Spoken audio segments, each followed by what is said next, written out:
O Tribunal Superior Eleitoral estabeleceu os limites para o financiamento de campanha. Varia de R$ 1 milhão para deputado estadual a R$ 70 milhões para presidente da República. Mas quais são as regras para limite de gastos pelo candidato? É o que você vai ver no Regras do Jogo.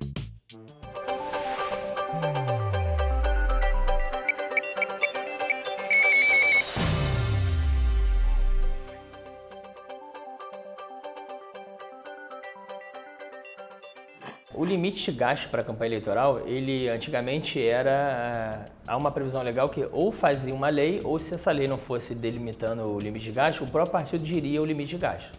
Na eleição passada, já veio uma lei do Congresso Nacional delimitando isso. Isso reduziu bastante, principalmente em resposta à questão de você não poder ter mais pessoa jurídica doando para a campanha.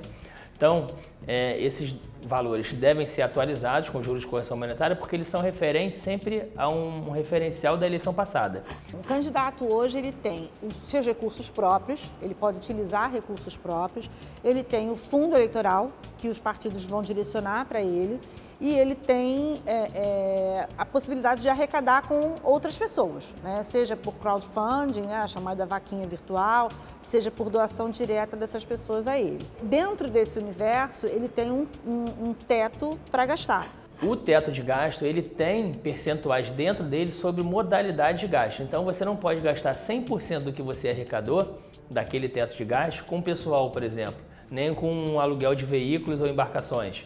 Então, a legislação eleitoral traz limitações para determinados tipos de gasto, para evitar que a pessoa e o candidato burle alguma norma eleitoral para fazer uma espécie de lavagem de dinheiro. O autofinanciamento é quando eu, candidato, pego o meu dinheiro, os meus recursos e coloco na minha campanha. Houve alguns questionamentos junto ao Supremo Tribunal Federal de que, puxa vida, o candidato não pode entrar com 100% do autofinanciamento, porque isso privilegia quem tem mais dinheiro em detrimento de quem tem menos dinheiro. O Supremo não julgou isso, certamente não julgará até o final dessa campanha. Talvez isso seja uma questão que vai ser avaliada para as próximas eleições, não para essa, tá? Mas o fato é que eu tenho que comprovar a origem desses gastos. As regras de autofinanciamento e da doação, elas diferem um pouco, principalmente na legislação atual, porque o autofinanciamento, o limite dele é o teto de gasto do órgão. Então, por exemplo, se eu tenho um candidato a presidente da República que é rico, ele pode gastar do bolso dele o teto de gasto, que hoje na legislação eleitoral é 70 milhões. Você tem, dependendo da forma como o eleitor faz a sua doação, você tem alguns mecanismos que você deve fornecer ao eleitor. Então, se ele fez um depósito acima de R$ 1.064, esse depósito só pode ser feito por transferência bancária, não pode ser feito aquele depósito na boca do caixa. Feito isso, emite-se um recibo eleitoral em nome daquele eleitor.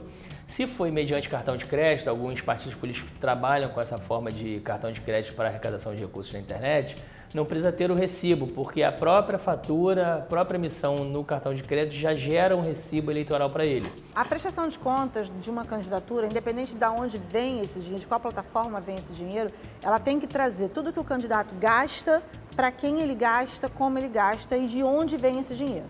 Então, por exemplo, eu, candidato, eu tenho que dizer para a Justiça Eleitoral, olha, eu gastei X reais em material, eu gastei X reais em pessoal, eu gastei X reais em deslocamento, alocação de carro, locação de espaço para galpão, passagens, gastei X reais em passagens aéreas, em passagens rodoviárias, em gasolina, em impulsionamentos nas redes sociais. Como é que eu recebi isso?